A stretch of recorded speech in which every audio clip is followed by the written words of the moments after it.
Rockstar gang, what up? What up? Sorry, I had some technical support going on. I appreciate everyone joining the live stream. How is everyone doing this evening? I'm talking very low because my daughter's sleeping, but not too low. Like, loud enough. You know what I mean? At least you can hear me. So appreciate everyone joining the live stream. Make sure you pound that like button as you're coming in. Make sure you hit the subscribe button if you haven't already. And we're going to talk about the Carolina Panthers training camp that starts tomorrow. We're going to do a quick preview. We're going to break it down for you today. So appreciate everyone that's already in here. Sorry that I ran later than I was supposed to, 45 minutes later. Unfortunately, I had to change the time on it just due to the fact that I was having technical difficulties. But hey, we're here. We're here. Having technical difficulties never stops me from going live. So we're here. All right, we are here. So training camp starts tomorrow. So I'm going to give you a quick preview of what we need to look forward to. All right. So I appreciate everyone joining the live stream. Make sure you pound that like button, hit the subscribe button if you haven't already. Make sure you click that post notifications bell so you don't miss any new content. And of course, as always, join the Discord, stuff like that. So here we go. All right.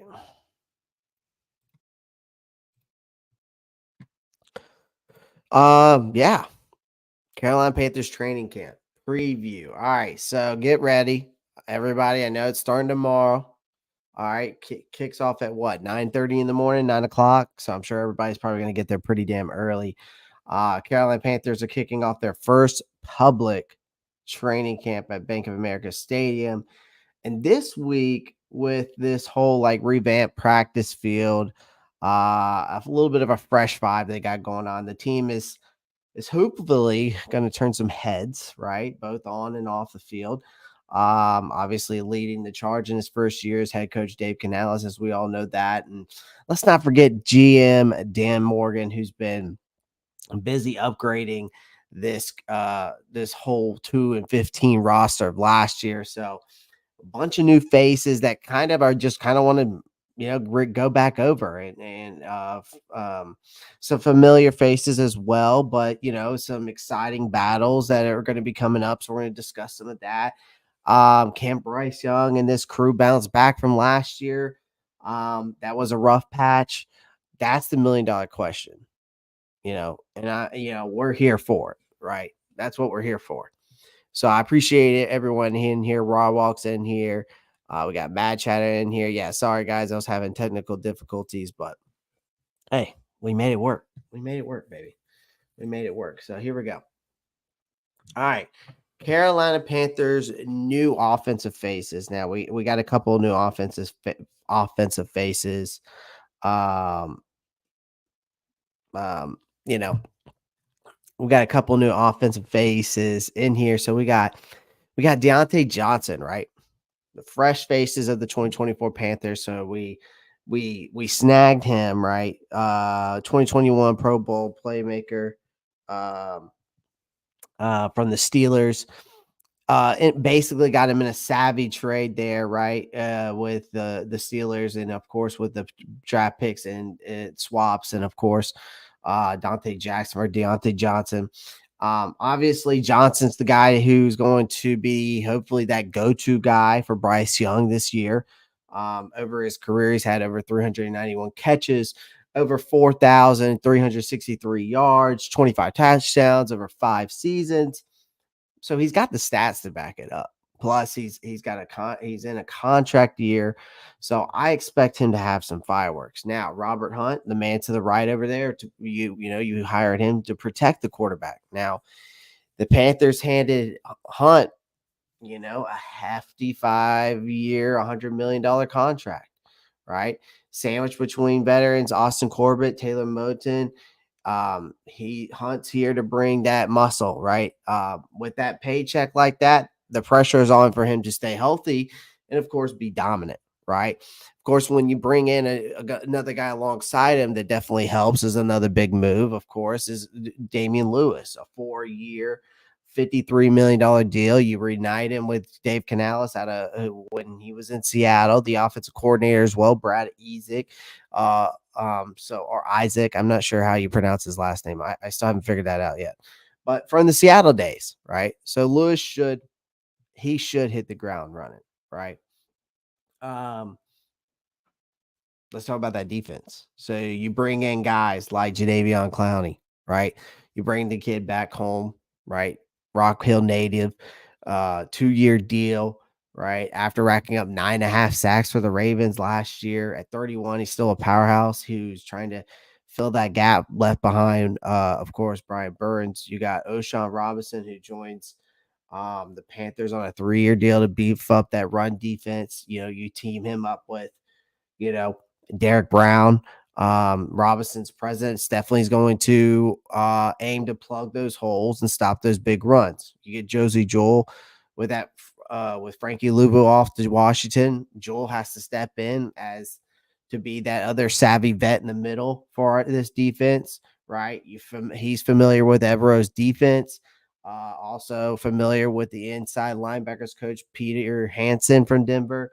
So this whole transition for Jewel, I feel like should be smooth, right? And you're teaming him up with a guy who's very vocal, great leader on the defense in Shaq Thompson, right? Then you get like a guy like Dane Jackson, right? Dan Morgan for a long time has favorited Jackson. Jackson's here on a budget friendly contract, really just competing for that number one corner spot, opposite of JC Horn. So it's a tight race. You got CJ Henderson, Dante Jackson are both gone, right? So it's a tight race between guys like with him, with DiCaprio Boodle and maybe taking that or I guess Troy Hill. Well, Troy Hill knows a nickel, so it wouldn't be him. So really his competition, which we're kind of going to reiterate that when we get into the competition, really is his competition is DiCaprio Boodle, and then really it's unless they go out and sign a guy like Stephon Gilmore, right? So Dane's got his chops, he's got to chop it up and make it interesting. Another familiar face forever, Fuller brings his experience from the Rams to replace Von Bell. A 1-year prove it deal. Fuller's to show he's worth every penny, right? So new faces, new training camp, and then we got the draft class, right? Which we all know about the whole draft class, but let's bring them in, right? First round draft pick, you got Xavier Legette, 32 overall, top pick, brings the size, speed, big play potential, right? That home run threat. So to me, I feel like Legette should make a splash in this offense immediately with how this offense is going to go, right? I think he should be a get go kind of guy right off the bat. When we talk about the man behind him, though, right? Um, Running back Jonathan Brooks, 2nd round pick, 46 overall, recovering from an ACL surgery. Brooks starts on active non-football injury list, but could be a game changer once healthy. He's a home run hitter out of the backfield, I think, and he adds depth in the future potential there. But again, what comes with that? We shall see. It all depends on that ACL tear. Trevin Wallace out of Kentucky, 3rd round pick, 72nd overall, an athletic marvel, right? He's set to push the vets, right? He might just be Shaq Thompson's successor for all we know. I want to keep an eye on him, right? Jadavion Sanders, 4th round at 101st overall. His athleticism makes him a rookie to watch for. His blocking skills need to be back, get to par, but right now he's going to be very good in the pass catching game because of his skill set. So I could see him getting a lot of action this season. Charles Smith Wade, again, 5th round pick, 157th overall, versatile and smart. But he's best fit for that nickel spot. So starting him on the pup list, it's not something you want to really do. But unfortunately, injuries happen, and this is how we got to start things off. But I think he's one to watch for once he gets back. Then let's talk about Jaden Crometti. right? 6th round pick, 200th overall. Really just kind of a guy we add in for depth, right? Trying to get him to aim a secure backup spot on the D line. Um, Michael Barrett, 7th pick, round, 240th overall. Another depth addition. Barrett will need to excel on special teams to make the game day roster. So that's your draft class. But I think Michael Barrett, though, I will say this. I think he's a guy that could be sneaky good. I just because of his like how he could be like a hybrid linebacker. Um, Besides a special teams guy. So it'll be interesting how some of these rookies, besides Brooks, I think Brooks, Leggett, and Sanders, or I really could see them making some immediate impact compared to the others. But it'll be interesting to see if guys like maybe Trevin Wallace or Michael Barrett could be, those sleepers out of this rookie draft class that could make an immediate impact. So those are my guys that I'm sleepers. And then we can't forget about the undrafted free agents, but that could make a immediate impact or somehow make this roster. But that's another story for another day.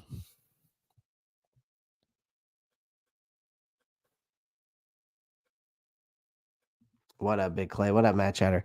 He goes, "Why is Gallup retire?" I did not even see that. I didn't know. Are you talking about Michael Gallup? Are you talking about Michael Gallup? Because I didn't even know Michael Gallup was retiring. I've been so busy today, I just haven't had time. The Carolina Panthers battles. All right, so first one we're going to talk about is this, but we've got a bunch of competition at this training camp, right? We've got a bunch of veterans joining the rookies tomorrow, right? Well, you got the veterans joining the rookies today, but the stage is really set for them to show down tomorrow. So, obviously, practice kicks off tomorrow, and they'll be running through this until this whole training camp's gonna be running through till mid-August. Um, it's going to be 3 weeks of spectacle players fighting for a spot. So when we're going through these are the battles I think are going to be, I guess, the most juiciest or the ones I'm going to be watching for, right? Obviously, when we look at this running back room, the favorite to be RB1 is definitely Chuba Hubbard by far, right? I then would probably say Jonathan Brooks could be RB1. Again, it all depends on that ACL tear. He's starting on the active football injury list. But then that leaves Chuba Hubbard in the driver's seat to me, right? He's the team's top rusher back in 2021 and in 2023. So he's looking, right, to he's looking a bit healthier than ever. Obviously, if you've been watching his like lifting videos and some of the lifting videos he's been putting up. But meanwhile, you got Miles Sanders who's hopping to rebound from a tough season, right? To prove that he still got it, and that contract that we paid him, that 4 year, 16 million dollars, right? Guaranteed, if I'm not mistaken. I think it was guaranteed. Maybe the 16 wasn't guaranteed. I could be wrong on that. But anyways, still. Um, but again, this guy is someone we got to watch for. Now, again, Dave Canales has established and his focus on a strong run game. So it's all hands and feet on deck for this group. But as of right now, if I'm saying who's going to come out of this battle and win it, as of right now, it's still Chuba Hubbard. He's the front runner easily. Um, but again, if Jonathan Brooks was healthy, I think we might have an interesting battle there. But again, I think maybe Miles Sanders can bounce back. Maybe this rebuilt offensive line is what he needed, right? I don't know, and that is soon to be seen, right?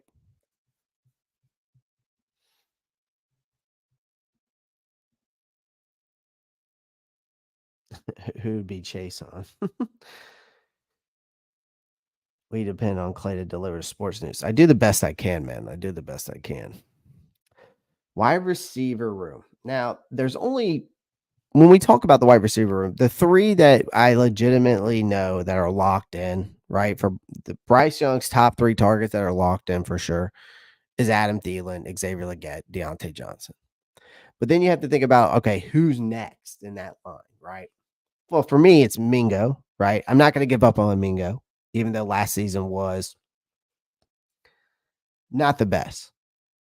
But he might edge out the competition just because of last year. Now, if the Panthers decide to ease Legette into the mix, then Mingo could make a significant action early on. But then after that, you got Terrace Marshall and Jalen Coker. And then, of course, even though I didn't put him in here and I didn't put him up on the screen, but ISM, right? This wide receiver room is so diverse, right? Each one brings a different skill set, a different style, a different advantage, right? For like example, David Moore, right? Okay. David Moore has worked with Dave Canales. That's his advantage, right? So that gives him an advantage to maybe be here and make the roster because he's worked with Dave Canales, right? So for like a guy like ISM, having that versatility, kind of being that Swiss Army knife on this offense, right? And then of course being a special teams guy, that gives him a significant edge. But if we're just talking about the wide receiver number 4 position, now the reason why I'm saying the 4th position is because we already have the first 3 locked in. After the case that you make here, right? Between David Moore, ISM, Sam Pinkney, Marshall, Coker, Mingo. It's really about who's going to be that 4th guy.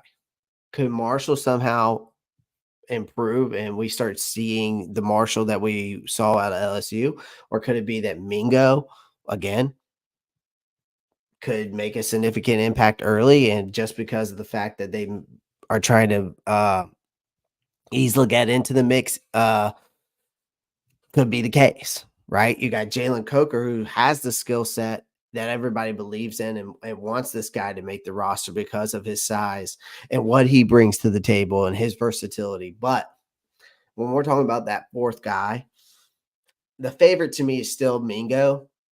I would say Marshall, but a guy that you don't want to sleep on, I feel like, for that wide receiver 4 position is Jalen Coker. So I'm just saying, guys. I'm just saying. Now, here we go. Carolina Panthers position battle for the tight end room. Now, again, the favorite for sure. See, the tight end number 1, of course, the favorite's still Tommy Tremble. Okay. Tommy Tremble's the tight end number 1 favorite, right? Then I would probably put Ian Thomas just because of the experience with Jadeveon Sanders. Jadeveon Sanders is the new kid on the block, and he brings a lot of excitement with his skill set when it comes to the pass game. But I wouldn't sleep on Tommy Tremble. I think Coach Canales has praised Tommy Tremble's leadership during minicamp, and he's only 24 years old. He might be ready to break out. When it comes to Jadeveon Sanders, he's got to get his blocking up to par because if you go watch his game film, he's not very good in blocking situations.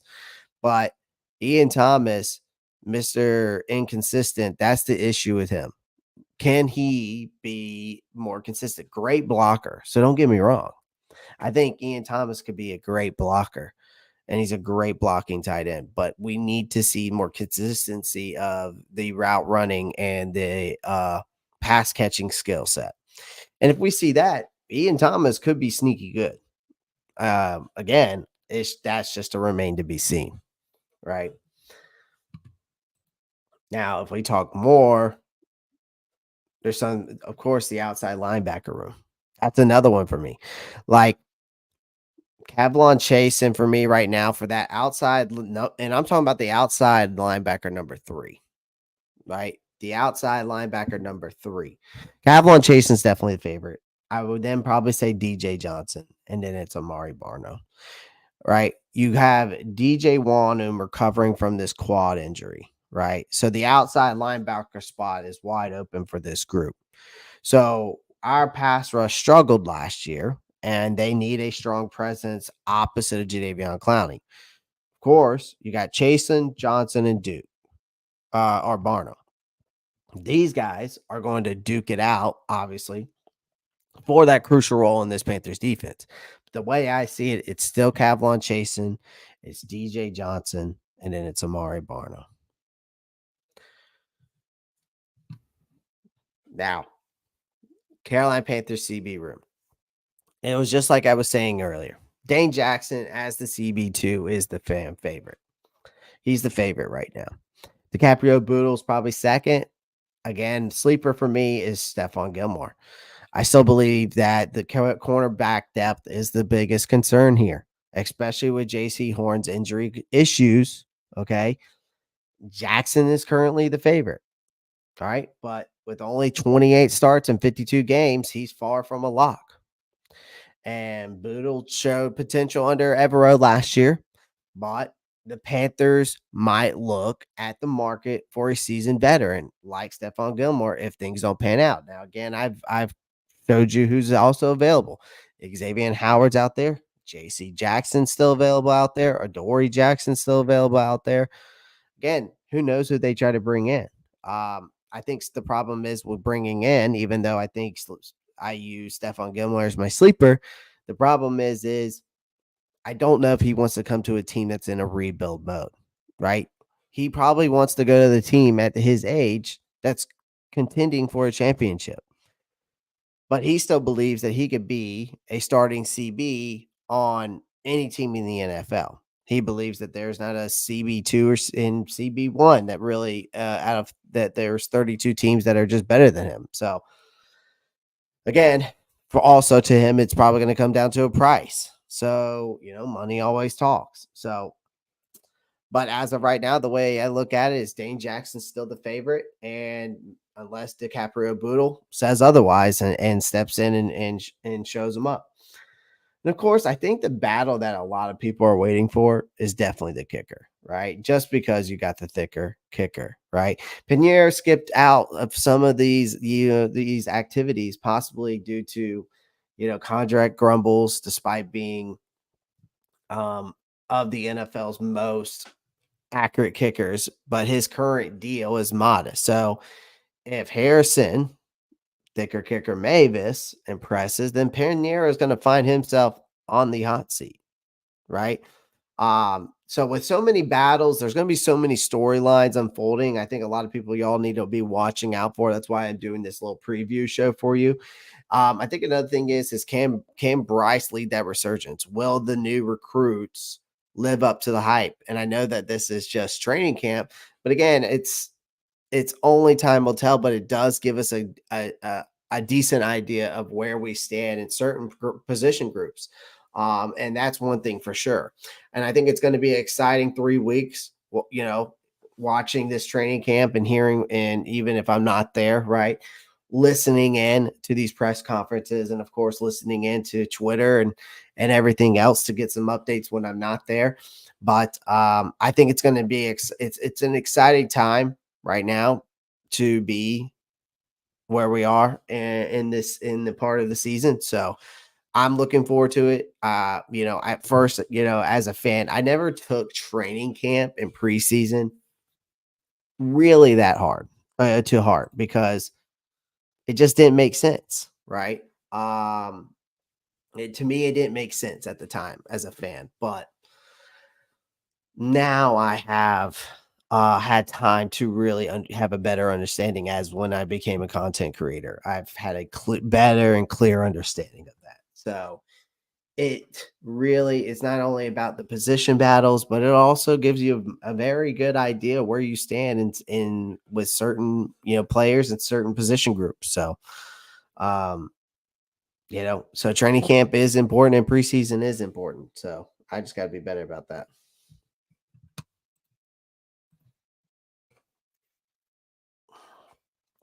Next question I have for you guys is Dan Morgan, has he done enough for Bryce Young to Dan Morgan, has he done enough for Bryce Young? Has he done enough for Bryce Young? That is a good question that I think people need to need a better understanding of because um, there's a $1 million question. Has Dan Morgan set this kid up for success? That's what we need to break down here. All right. Um,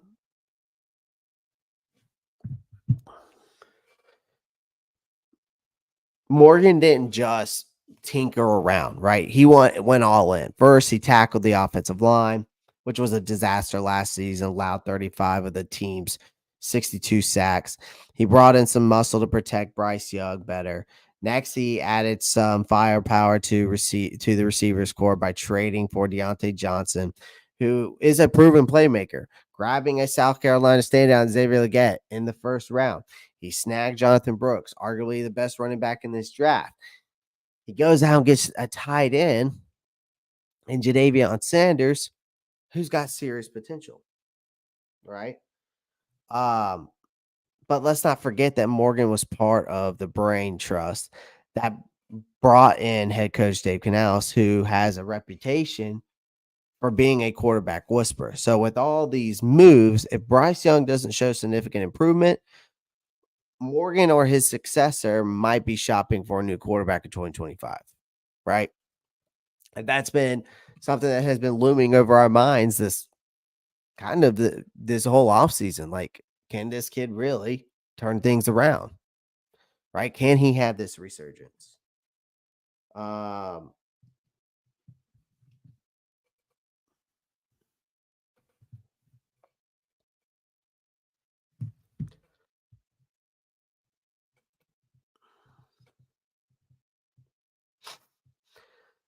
the player facing the biggest challenge.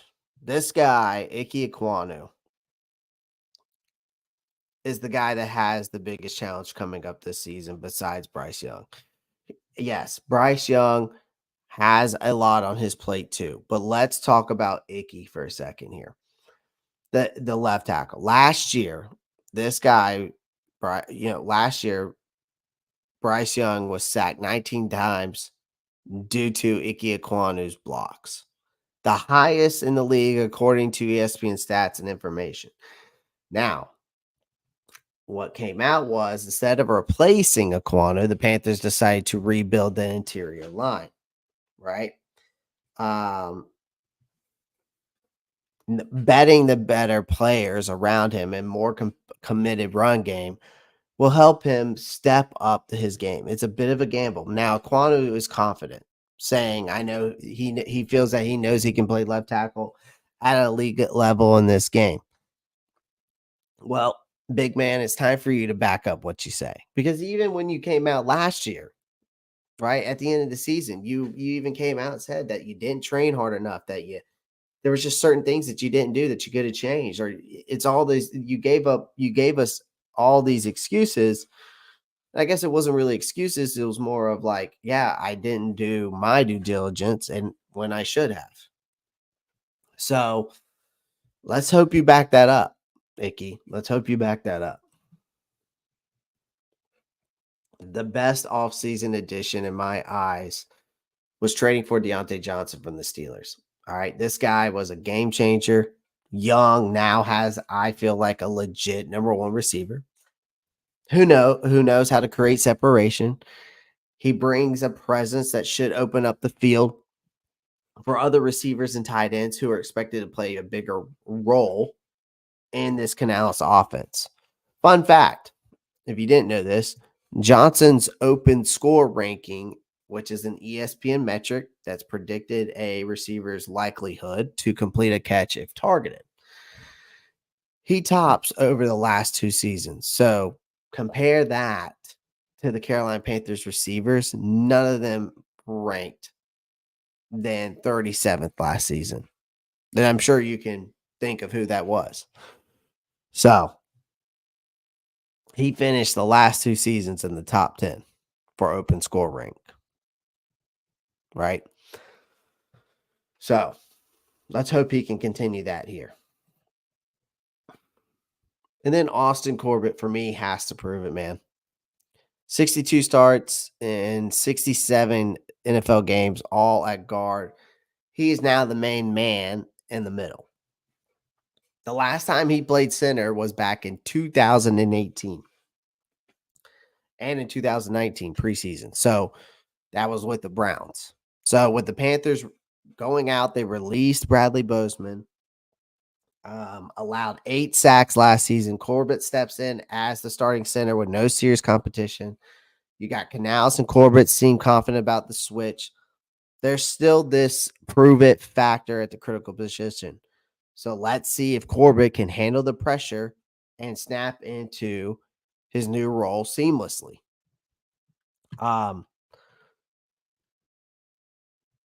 So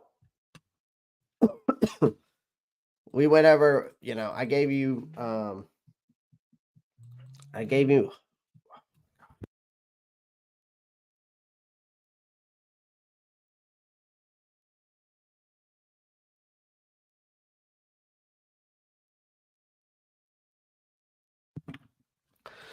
so we went over the new faces of the offense that we added in free agency, went over new faces and free agents that we brought in at defense. Talked about the draft class, the position battle, running back room, the other position group, the wide receiver 4. That's really what that was about. The tight end room, who's going to be the tight end number 1. The outside linebacker room. So basically, who's going to be the linebacker number 3, but basically also replace DJ Wonnum until he comes back, right? Talk about the position battle for CB2, right? Even though I know Stephon Gilmore's not on this roster yet, it's not out the question. And then, of course, the kicking battle, which I know everybody wants to see the thicker kicker. But again, has Dan Morgan done enough for Bryce Young? We answered that question. That's soon to be seen. A lot of this is soon to be seen, guys. Like, we're just in training camp. So, again, the biggest challenge for Ike Ekwonu is kind of the same thing with Austin Corbett's got to prove it that he, but Corbett's just got to prove that he can play center, right? Ike Ekwonu's got to prove that he can play left tackle at an elite level. So overall, Morgan has made some bold moves this offseason. They've made some bold moves this offseason. Bryce Young, I feel like they've given him the support he needs, from beefing up the offensive line to adding key playmakers. It's clear that the Panthers are all in on making a turnaround. Now it's time to see if these changes pay off on the field. This season's going to be a wild one.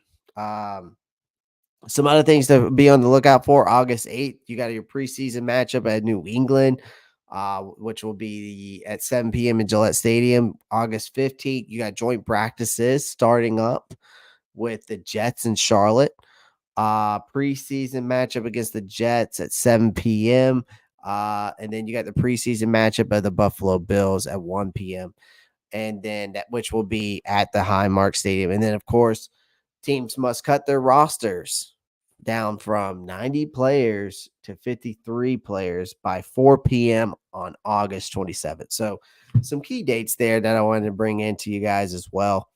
But today is was a short and sweet, man, because it's just so late. I've been up since 4:00 this morning, so working. So I appreciate everyone joining the live stream. Not as energetic. I am tired and I'm sorry. So, but we're here. We made it. I was able to get some content out to you guys today. Trying to figure out when I'm going to go to training camp. So appreciate everyone joining the live stream. Make sure you do me a favor. Make sure you pound the like button, hit the subscribe button. Of course, I'm going to be live tomorrow talking about day 1 after I get some rest.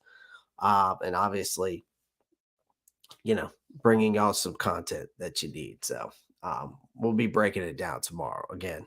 So that was a quick preview. Appreciate everyone joining the live stream. Make sure you pound the like button, hit the subscribe button if you haven't already. Make sure you click that post notifications bell so you don't miss any new content. Of course, the live goal again today, guys, is 50 likes. That's the live goal every time we go live. So make sure you come over to the YouTube channel, whether you're watching on Twitter, TikTok, Twitch, whatever the case may be. Make sure you go and come on over to the YouTube channel and pound that like button and hit that subscribe button. That's the best way you can show your support here. But also feel free to follow me on YouTube, or follow me on Twitter, TikTok, Twitch. So also don't forget about the Discord. Make sure you join that. That is for free. Everybody on here is more than welcome to join. And also don't forget to become a member today. We are going to do a giveaway at the end of the month for all. I'm going to do a giveaway for all my members at the end of the month. So make sure you become a member today. All right. And also don't forget about Roundtable Sports. Go over to their YouTube channel. It's Roundtable Sports. Make sure you go over there and like and subscribe to their channel, but then also go over to the NFC South Roundtable, which I'm going to be a part of. Make sure you go over there and pound that. Make sure you go over there and hit that subscribe button there too, because of course it's going to be a weekly debate show between me, a Bucks content creator who is Mr. Bucks Nation. Then you have I think his name is State of the Panthers. Or no, not State of the Panthers. Sorry, State of the Saints. My goodness. See, that's how tired I am. State of the Saints. Yeah, so Mr. Bucks Nation, the State of the Saints podcast, and of course, Smitty Sports Machine. Make sure you go check that out. I'm going to send you guys the links in the chat now for that. So make sure you go over there. That is the Roundtable Sports. Make sure you go check that out, guys. All right. Do me a favor. Make sure you go over there and like and subscribe both channels here. So the one's the Roundtable Sports. And then the other one is, of course, their Twitter as well. But it'll take you over there. Okay. Both of them will take you over there. Here is the YouTube channel for Roundtable Sports as well. So you got their Twitter, you got the YouTube. So this is the NFC South Roundtable one that you're going to want to go check out. Of course, then this is their Twitter handle. So if you want to go over there and follow them there, you can as well. And then, of course, here is the YouTube channel to just straight to the Roundtable Sports. So go check them out. All right. Appreciate everyone joining the live stream. As always, guys, love you guys. I'm out of here. I'm going to go to sleep. Keep pounding. Peace.